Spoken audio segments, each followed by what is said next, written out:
মন্দিরটির নাম শ্রী শ্রী মা দক্ষিণাকালী মন্দির।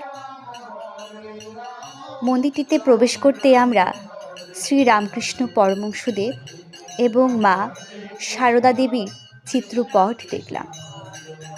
মন্দিরটিতে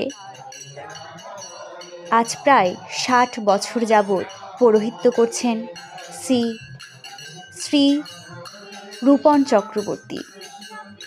অর্থাৎ বলা চলে এই মন্দিরটি বেশ পুরনো। এই মন্দিরটি বেশ জাগ্রত একটি মন্দির। এই মন্দিরটিতে যখন কালী পূজা হয় তখন নাকি সাপ আসে। যদিও আমি এটা সেই এলাকার মানুষের থেকে শুনেছি, আমি চোখে দেখিনি এই বিষয়টি।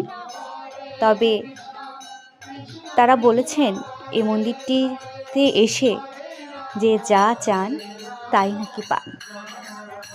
মন্দিরটি আয়তনে বেশ ছোট, কিন্তু বেশ জনপ্রিয় একটি মন্দির।